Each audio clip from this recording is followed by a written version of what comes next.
تو تم واپس جاؤ اور انہیں اطلاع دے دو کہ اب جو بات ہوگی تو وہ میدان جنگ میں ہوگی۔ ہر چیز ان کو واپس لے جا کر دے دو اور کہہ دو کہ جنگ کے لیے تیار رہیں۔ یہ بھی یاد رکھنا کہ میں لشکر لے کر چڑھائی کروں گا اور وہ سامنے آ ہی نہیں سکیں گے۔ قاصد اپنے ملک واپس پہنچے اور حضرت سلیمان علیہ السلام کے سخت ترین پیغام کے علاوہ دربار سلیمانی کا آنکھوں دیکھا حال ملکہ کے گوش گزار کیا۔ ملکہ بلقیس ایک سمجھدار، دانا اور جہاں دیدہ عورت تھی۔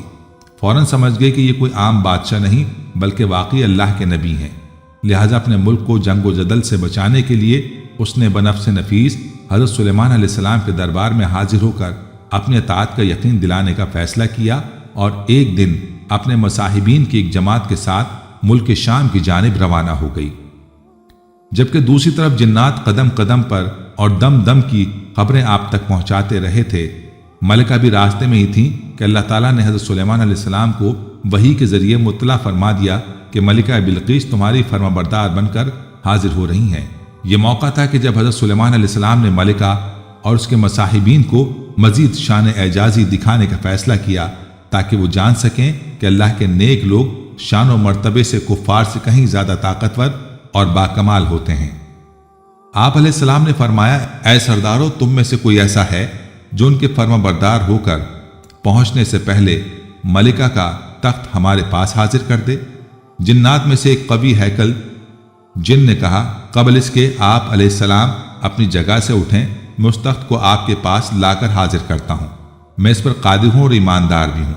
ایک شخص جسے کتاب الہی کا علم تھا کہنے لگا کہ میں آپ کی آنکھ جھپکنے سے پہلے اسے آپ کی خدمت میں حاضر کیے دیتا ہوں۔ جب آپ نے اسے اپنے پاس موجود پایا تو کہنے لگے، ھذا من فضل ربی، یہ سب میرے رب کا فضل ہے تاکہ وہ مجھے آزمائے کہ میں شکر گزاری کرتا ہوں یا کفران نعمت، اور جو شکر کرتا ہے تو اپنے ہی فائدے کے لیے کرتا ہے۔ سورہ نمل آیت 39-40۔ وہ اہل کتاب کون تھا اور وہ کتاب کون سی تھی اور وہ علم کیا تھا جس کے زور پر یہ دعویٰ کیا گیا تھا کہ پلک جھپکتے ہی تخت حاضر کر دوں گا، اور ایسا ہی ہوا؟ اس میں مفسرین کے مختلف اقوال ہیں، جبکہ مذکورہ تینوں سوالوں کی پوری حقیقت تو اللہ تعالیٰ ہی جانتا ہے۔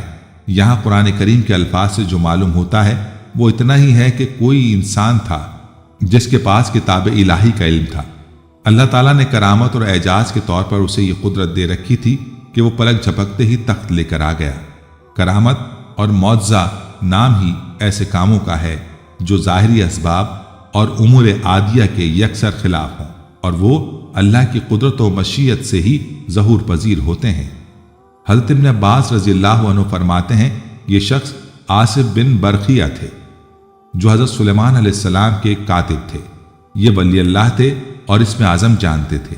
انہوں نے کہا کہ آپ اپنی نگاہ دوڑائیں، جہاں تک پہنچے ابھی آپ دیکھ ہی رہے ہوں گے کہ میں اسے لا دوں گا۔ پس حضرت سلیمان علیہ السلام نے یمن کی طرف دیکھا اور وضو کر کے دعائیں پڑھنے میں مشغول ہو گئے۔ اسی وقت ذرا سی دیر میں تخت بلقیس کے سامنے آ گیا اور ذرا سی دیر میں وہ تخت یمن سے بیت المقدس پہنچ گیا۔ اللہ تعالیٰ نے ظاہری طور پر ایک شخص سے یہ کام لیا، ورنہ حقیقت میں تو یہ مشیت الہی ہی کی کار فرمائی ہے جو چشم زن میں جو چاہے کر سکتی ہے، اور حضرت سلیمان علیہ السلام بھی اس حقیقت سے پوری طرح آگاہ تھے۔ یہی وجہ تھی کہ جب انہوں نے تخت کو اپنے سامنے پایا تو اسے فضل ربی سے تعبیر کیا۔ مولانا مفتی محمد شفیع تحریر فرماتے ہیں کہ ملکہ بلقیس کے تمام اموال و دولت میں سے تخت شاہی کا انتخاب شاید اسی لیے کیا گیا کہ وہ اس کی سب سے زیادہ محفوظ چیز تھی، جسے 7 محلات شاہی کے وسط میں ایک محفوظ محل کے اندر مقفل کر کے رکھا گیا تھا، اور اس کے اپنے آدمیوں کا بھی وہاں سے گزرنا ہوتا تھا۔ اس کا دروازے یا قفل توڑے بغیر منتقل ہو جانا اور اتنے مسافت بعیدہ پر پہنچ جانا حق تعالی شانہ کی ہی قدرت کاملہ سے ممکن ہے۔ قوم سبا کا مذہب آتش پرستی اور سورج پرستی تھا، اور وہ اس فلسفے کی قائل تھی کہ کائنات کی ہر خیر و شر کی قدرت کواکب کے ہاتھ میں ہے اور آفتاب سب سے بڑا ہے، لہٰذا اس کی عبادت کی جانی چاہیے۔ اس لیے سلیمان علیہ السلام ملکہ کو بتانا چاہتے تھے کہ کائنات کی ہر چھوٹی بڑی چیز پر صرف حقیقی خدا کی قدرت ہے۔ حضرت سلیمان علیہ السلام نے ملکہ سبا کا امتحان لینے کے لیے اس کے تخت میں کچھ رد و بدل کروا دیا۔ جب وہ آئی تو ان سے پوچھا کہ تمہارا تخت بھی اسی طرح کا ہے؟ ملکہ نے کہا، یہ تو گویا ہو بہو وہی ہے، اور ہمیں تو پہلے ہی سے معلوم ہو گیا تھا، اور ہم فرمانبردار ہو چکے تھے۔ ملکہ بلقیس کے آنے سے پہلے حضرت سلیمان علیہ السلام نے ایک ایسی عجیب و غریب عمارت بنانے کا حکم دیا جس میں نہایت شفاف شیشہ استعمال کیا گیا تھا، اور شیش محل کے صحن میں ایک نہایت شاندار حوض بنوایا جس کے بہتے پانی میں مچھلیاں اور دیگر آبی جانور بھر کر اسے شیشے سے پاٹ دیا گیا۔ شیشہ اس قدر شفاف تھا کہ ظاہری نظر میں کوئی پہچان ہی نہیں سکتا تھا کہ پانی کے اوپر شیشے کا فرش ہے۔ حوض کا محل وقوع ایسا تھا کہ محل کے اندر جانے کے لیے لامحالہ اس پر سے گزرنا لازم تھا۔ یہ سب کچھ کرنے کا مقصد یہ تھا کہ حضرت سلیمان علیہ السلام چاہتے تھے کہ ملکہ بلقیس کو نبوت کی اعجاز و شان دکھانے کے علاوہ اسے اپنے عظیم الشان سلطنت کی ظاہری شان و شوکت کی ایک جھلک بھی دکھا دی جائے، تاکہ ملکہ کو حضرت سلیمان علیہ السلام کی ظاہری و باطنی شان و شوکت اور دینی و دنیاوی جاہ و جلال کا اندازہ ہو جائے۔ نیز اللہ تعالیٰ نے اپنے نبی حضرت سلیمان علیہ السلام کو تاریخ انسانیت میں جو ممتاز مقام عطا فرمایا وہ قوم سبا کی ملکہ عالیہ اور مملکت یمن کی فرما روا اور ان کے مصاحبین اپنی آنکھوں سے مشاہدہ کر لیں۔ استقبالیہ تقریب کے اختتام پر حضرت سلیمان علیہ السلام نے ملکہ بلقیس کو محل کے اس مخصوص حصے کی جانب چلنے کی دعوت دی جو جنات کے ذریعے خصوصی طور پر ملکہ کے لیے تیار کروایا گیا تھا۔ ملکہ حضرت سلیمان علیہ السلام کے محل کے طلسم میں کھوئی ہوئی تھی کہ حضرت سلیمان علیہ السلام نے اس کی اندرونی کیفیت کا اندازہ کرتے ہوئے اسے ایک بار پھر محل کے اندرونی حصے میں چلنے کی دعوت دی۔ ملکہ بلقیس دنیا کی عظیم ترین بادشاہت کی حسین ترین ملکہ تھی۔ اس کے وہم و گمان میں بھی نہ تھا کہ اس دنیا میں کوئی اور ہستی اس سے بھی زیادہ جاہ و جلال کی مالک ہو سکتی ہے۔ ملکہ حیرتوں کے سمندر میں ڈوبی اپنی نشست سے اٹھی۔ حضرت سلیمان علیہ السلام نے ملکہ کو آگے بڑھنے کا اشارہ کیا اور خود چند قدم پیچھے ہو گئے۔ ملکہ نے آگے بڑھ کر شیش محل کے نفیس و شفاف فرش پر قدم رکھنا چاہا، لیکن دیکھا کہ صحن میں پانی بھرا ہوا ہے جس میں محل کے ستونوں اور میزبانوں کا عکس نظر آ رہا ہے۔ تو ملکہ نے سوچا کہ شاید پانی سے گزر کر آگے جانا بھی اس ملک کی کوئی استقبال یا رسم ہوگی، چنانچہ اس لیے اس نے پانی سے گیلا ہونے سے بچنے کے لیے اپنا دامن اوپر اٹھایا۔ حضرت سلیمان علیہ السلام نے کہا، یہ ایسا محل ہے جس کے نیچے بھی شیشے جڑے ہوئے ہیں۔ وہ بول اٹھیں، اے میرے پروردگار، میں خود پر ظلم کرتی رہی ہوں، اب میں سلیمان کے ساتھ اللہ رب العالمین کی مطیع و فرمانبردار بنتی ہوں۔ سورہ نمل آیت 44۔ یعنی جب ملکہ کو فرش کی حقیقت کا علم ہوا تو اپنی کوتاہی اور غلطی کا بھی احساس ہو گیا، اور انہوں نے اپنی کم علمی کا اعتراف کرتے ہوئے مسلمان ہونے کا اعلان کر دیا۔ ملکہ بلقیس کے مسلمان ہونے کے بعد کیا ہوا، قرآن کریم یا کسی مستند حدیث مبارکہ میں اس کی تفصیل نہیں ملتی۔ جب حضرت عبداللہ بن عینہ سے پوچھا کہ کیا حضرت سلیمان علیہ السلام نے بلقیس کے ساتھ نکاح کر لیا تھا، تو انہوں نے فرمایا کہ قرآن نے اس معاملے میں جتنا بیان کر دیا ہے وہ کافی ہے، ہمیں بھی اس کے بعد تفتیش میں پڑھنے کی ضرورت نہیں ہے۔ ابن عساکر نے حضرت اکرمہ سے روایت کیا ہے کہ اس کے بعد ملکہ بلقیس حضرت سلیمان علیہ السلام کے نکاح میں آ گئی تھیں، انہیں ان کے ملک میں برقرار رکھ کر یمن واپس بھیج دیا گیا تھا۔ حضرت سلیمان علیہ السلام ہر مہینے وہاں تشریف لے جاتے اور 3 روز قیام فرماتے تھے۔ حضرت سلیمان علیہ السلام نے ان کے لیے ملک یمن میں 3 عمدہ محلات ایسے تعمیر کروا دیے تھے جن کی مثال و نظیر نہیں ملتی۔ دوستو، شیخ عبد الرحمن بن سلام کے مطابق حضرت سلیمان علیہ السلام نے جب دیکھا کہ اللہ تعالیٰ نے ان کے لیے دنیا کو وسیع کر دیا ہے اور دنیا کی طاقت ان کے ہاتھ میں ہو گئی ہے، تو کہنے لگے، اے میرے معبود، اگر آپ مجھے اجازت دیں کہ میں آپ کی تمام مخلوقات کو پورے سال کھلاؤں تو بہتر ہوتا۔ اللہ تعالیٰ نے ان کے پاس وحی بھیجی کہ تو اس پر ہرگز قدرت نہیں رکھتا، لیکن ایک دن کی ضیافت کی اللہ تعالیٰ نے اجازت دے دی۔ اجازت ملنے کے بعد حضرت سلیمان علیہ السلام نے تمام جنات اور انسان کو حکم دیا کہ وہ تمام کے تمام ان چیزوں کو جو زمین میں حلال ہیں، یعنی گائے، بیل، بکریاں، دمبے وغیرہ، اور ان تمام چیزوں کو جو جنس حیوان میں سے ہیں، یعنی پرندے وغیرہ، ان کو جمع کریں۔ چنانچہ جن و انس نے ان تمام کو جمع کر لیا اور بڑی بڑی دیگیں تیار کی گئیں، اور پھر تمام جانوروں کو ذبح کر کے ان کو پکایا گیا۔ حضرت سلیمان علیہ السلام نے ہوا کو حکم دیا کہ کھانے پر چلے تاکہ خراب نہ ہو۔ پھر کھانوں کو جنگل میں پھیلا دیا گیا۔ اس کھانے کی دعوت کی لمبائی 1 مہینے کے مسافت کے برابر تھی اور اس کی چوڑائی بھی اتنی ہی تھی۔ پھر اللہ تعالیٰ سے حضرت سلیمان علیہ السلام نے دعا فرمائی تو اللہ رب العزت نے وہی نازل فرمائی، اے سلیمان، تو مخلوق میں سے کس سے دعوت شروع کرے گا؟ حضرت سلیمان علیہ السلام نے فرمایا میں سمندروں کے جانوروں سے شروع کروں گا۔ اللہ تعالیٰ نے بحر محیط کی ایک مچھلی کو حکم دیا کہ وہ سلیمان علیہ السلام کی ضیافت میں سے کھائے۔ چنانچہ وہ مچھلی آ گئی اور حضرت سلیمان علیہ السلام سے کہنے لگی کہ میں نے سنا ہے کہ تو نے ضیافت کا دروازہ کھول دیا ہے اور آج میری ضیافت تو کرے گا۔ حضرت سلیمان علیہ السلام نے فرمایا ہاں ایسا ہی ہے اور کھانا شروع کر۔ چنانچہ وہ مچھلی آگے بڑھی اور دسترخوان کے شروع سے کھانے لگی۔ مچھلی نے اس قدر کھایا کہ کچھ دیر میں جتنا بھی کھانا تھا سب کچھ اکیلے کھا گئی۔ سب کھا کر مچھلی نے حضرت سلیمان علیہ السلام کو آواز لگا کر کہا اے سلیمان مجھے اور کھانا ہے کھلاؤ۔ حضرت سلیمان علیہ السلام نے حیرانگی سے فرمایا کہ تو سب کچھ کھا گئی ہے، اب بھی تیرا پیٹ نہیں بھرا؟ یہ جواب سن کر مچھلی بولی کیا مہمان کے لیے میزبان کا ایسا جواب ہوتا ہے؟ اے سلیمان آپ خوب جان لیں کہ میرے لیے جتنا آپ نے پکایا اتنا کھانا میرا اللہ مجھے دن میں 3 مرتبہ دیتا ہے، جبکہ تو آج میرے کھانے میں کمی کی وجہ بن گیا ہے اور تو نے میرے کھانے میں کمی کر دی۔ یہ سننا تھا کہ اسی لمحے حضرت سلیمان علیہ السلام اللہ رب العزت کے سامنے سجدہ ریز ہو گئے اور کہنے لگے کہ پاک ہے وہ ذات جو مخلوقات کی روزیوں کے ساتھ کفالت کرنے والی ہے کہ جہاں سے مخلوق جانتی بھی نہیں کہ آتا کہاں سے ہے۔ ناظرین قرآن کریم میں ملکہ سبا کے علاوہ بھی بہت سی عورتوں کا ذکر آیا ہے جس سے قرآن میں عورت کی اہمیت کا اندازہ ہوتا ہے۔ عورت عربی زبان کا لفظ ہجو اورا سے نکلا ہے جس کے معنی ڈھانپی ہوئی اور ڈھکی ہوئی چیز ہے۔ دین اسلام ہی وہ واحد دین ہے جس میں عورت کو ایک خاص مقام حاصل ہے۔ ارشاد ہے اے لوگو اپنے اس رب سے ڈرو جس نے تم کو ایک جان سے پیدا کیا اور اس کی جنس سے اس کا جوڑا پیدا کیا، ان دونوں سے بہت سارے مرد اور عورتیں پھیلا دی۔ قرآن جو ہدایت انسانی کے لیے نازل کردہ کتاب ہے اس میں بہت سی عورتوں کا ذکر ہے جو عورت کے وجود خاص پر دلالت ہے۔ قرآن میں عورت کے ذکر کی اہمیت، قرآن میں ارشاد ہے تو ان کے پروردگار نے ان کی دعا قبول کر لی اور فرمایا کہ میں کسی عمل کو مرد ہو یا عورت ضائع نہیں کرتا، تم ایک دوسرے کے جنس ہو۔ مزید فرمایا اور جس چیز میں خدا نے تم میں سے بعض کو بعض پر فضیلت دی ہے اس کی ہوس مت کرو، مردوں کو ان کاموں کا ثواب ہے جو انہوں نے کیے اور خدا سے اس کا فضل و کرم مانگتے رہو، کچھ شک نہیں کہ خدا ہر چیز سے واقف ہے۔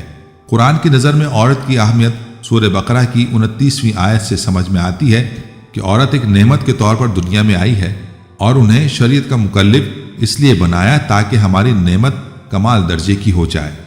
قرآن میں مذکورہ خواتین کی تعداد 24 ہے اور کردار 6 ہیں، 1 ماں، 2 بہن، 3 بیوی، 4 بیٹی، 5ویں ملکہ، 6 مالکن وغیرہ۔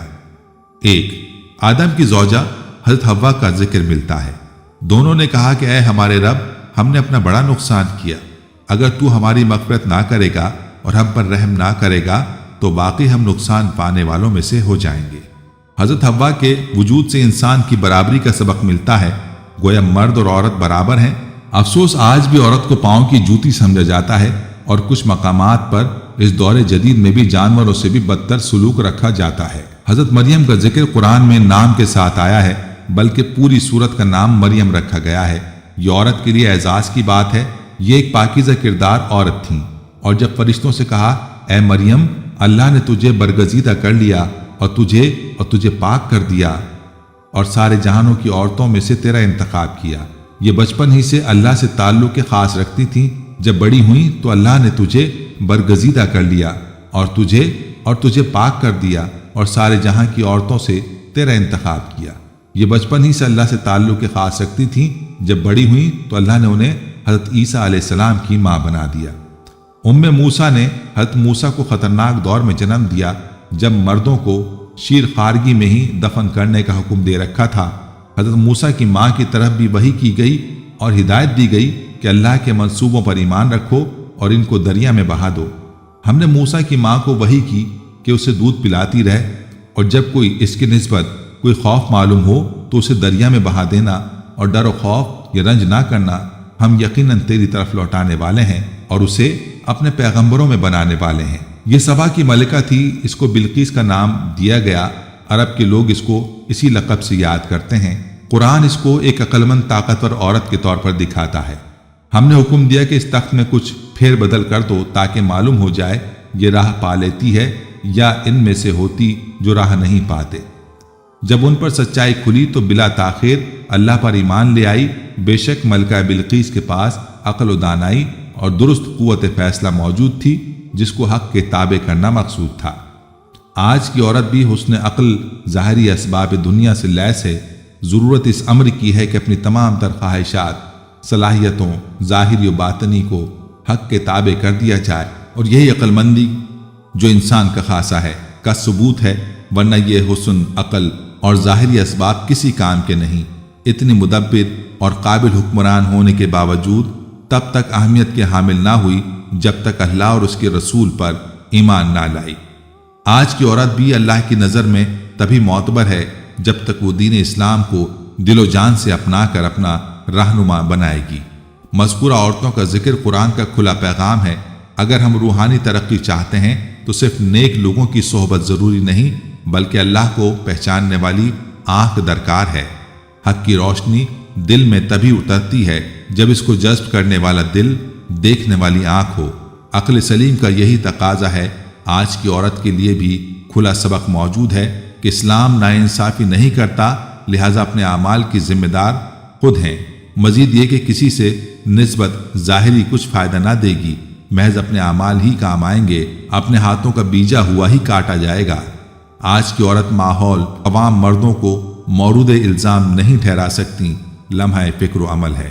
اللہ تمام عورتوں کو سیدھی راہ پر چلائے، آمین ثم آمین۔ ناظرین، یہ تھی ہماری آج کی ویڈیو۔ امید ہے کہ آپ کو ہماری آج کی یہ ویڈیو ضرور پسند آئی ہوگی۔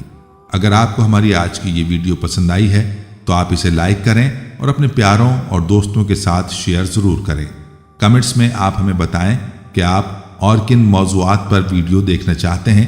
اس کے ساتھ ساتھ آپ کمنٹس میں ہم سے سوالات بھی پوچھ سکتے ہیں، لیکن یہ سب کرنے سے پہلے ہمارے چینل کو سبسکرائب کر لیں اور بیل کے بٹن کو بھی پریس کر لیں تاکہ ہماری آنے والی مزید معلوماتی ویڈیوز کا نوٹیفیکیشن آپ کو بر وقت مل سکے اور آپ علم کے اس خزانے سے مستفید ہو سکیں۔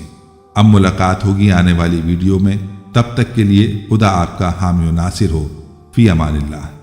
آخر میں پیارے دوستو، ہم نے ہر ویڈیو کے اختتام پر ایک دعا کا سلسلہ شروع کیا ہوا ہے۔ جو بھی اس دعا میں شامل ہوگا، میرا یہ دعویٰ ہے کہ اللہ کریم اس کی تقدیر کو بدل دے گا۔ پہلے میرے تمام ساتھی، مائیں، بہنیں سب مل کر میرے ساتھ درود شریف پڑھ لیں اور کثرت کے ساتھ کمنٹس میں آمین لکھیں۔ اللہ اس آمین کو لکھنے کی برکت سے آپ کی اور میری تقدیر بدل دے گا۔ درود ابراہیمی پڑھ لیں۔ اللہم صلی علی محمد وعلی آل محمد کما صلیت علی ابراہیم وعلی آل ابراہیم انک حمید مجید۔ اللہم بارک علی محمد وعلی آل محمد کما بارکت علی ابراہیم وعلی آل ابراہیم انک حمید مجید۔ اے اللہ، ہم تیرے گناہگار بندے، ہم تیرے خطا کار بندے، ہم تیرے عاجز بندے تیری پاکی بیان کرتے ہیں اور تیرے آگے دعا کے لیے ہاتھ پھیلاتے ہیں۔ ہماری خطاؤں کو معاف فرما، ہمارے گناہوں کو معاف فرما۔ اے اللہ، ہم اپنے اگلے پچھلے صغیرہ کبیرہ، چھوٹے بڑے سبھی گناہوں، خطاؤں اور نافرمانیوں کی تجھ سے معافی مانگتے ہیں۔ اے اللہ، اے رب العزت، ہم اپنے گناہوں سے توبہ کرتے ہیں، ہماری توبہ قبول کر لے۔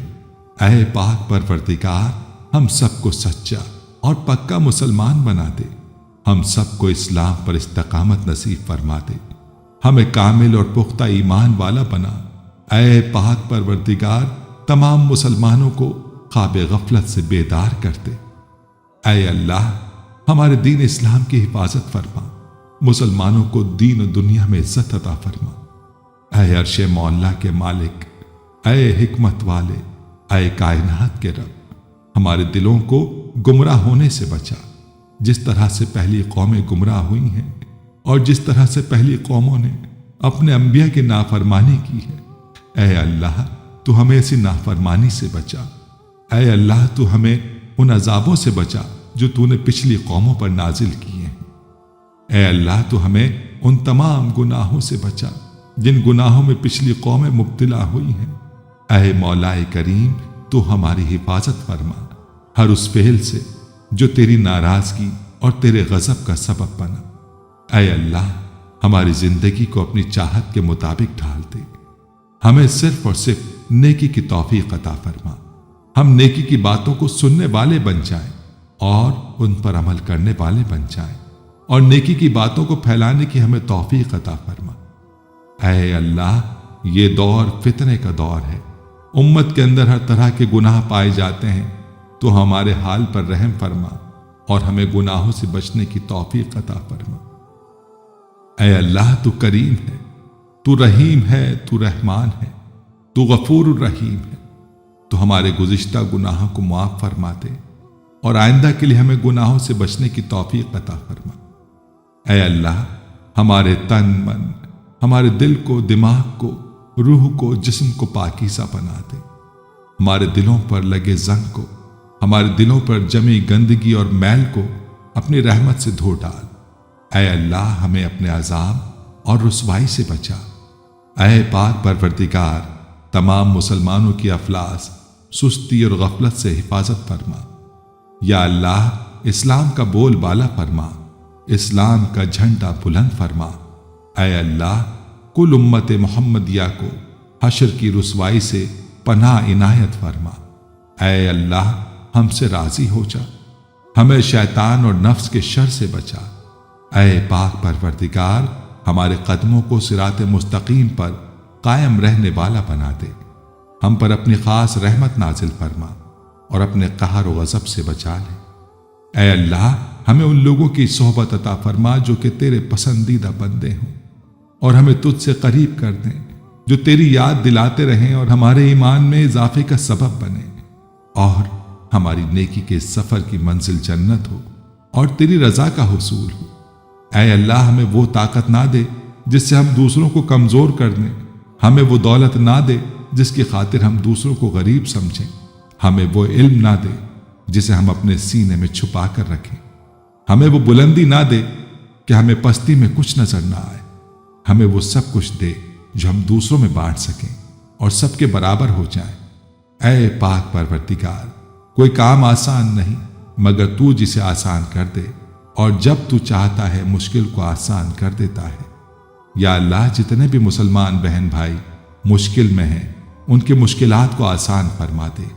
یا اللہ، ہمیں کبھی بھی کسی بھی حالات میں مشکلوں اور پریشانیوں میں، خوشیوں میں، راحتوں میں کبھی بھی اکیلا مت چھوڑنا۔ اے پاک پروردگار، ہماری کوشش یہی ہے کہ ہم نیکی کی بات کو پھیلائیں تاکہ تمام انسان ان گناہوں سے خود کو بچا سکیں جن گناہوں کی وجہ سے گزشتہ قوموں پر عذاب نازل ہوئے۔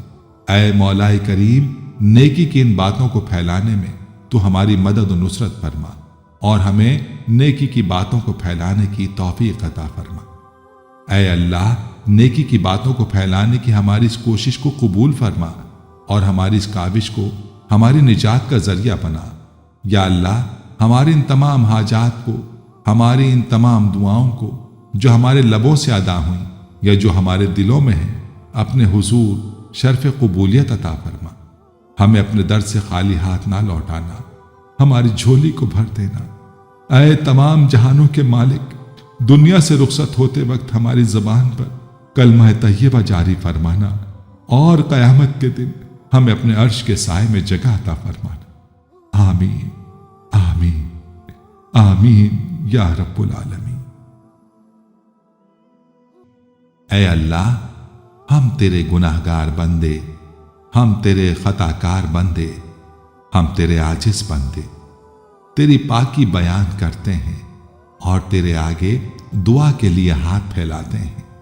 ہماری خطاؤں کو معاف فرما، ہمارے گناہوں کو معاف فرما۔ اے اللہ، ہم اپنے اگلے پچھلے صغیرہ کبیرہ، چھوٹے بڑے سبھی گناہوں، خطاؤں اور نافرمانیوں کی تجھ سے معافی مانگتے ہیں۔ اے اللہ، اے رب العزت، ہم اپنے گناہوں سے توبہ کرتے ہیں، ہماری توبہ قبول کر لے۔ اے پاک پروردگار، ہم سب کو سچا اور پکا مسلمان بنا دے، ہم سب کو اسلام پر استقامت نصیب فرما دے، ہمیں کامل اور پختہ ایمان والا بنا۔ اے پاک پروردگار، تمام مسلمانوں کو خواب غفلت سے بیدار کر دے۔ اے اللہ، ہمارے دین اسلام کی حفاظت فرما، مسلمانوں کو دین و دنیا میں عزت عطا فرما۔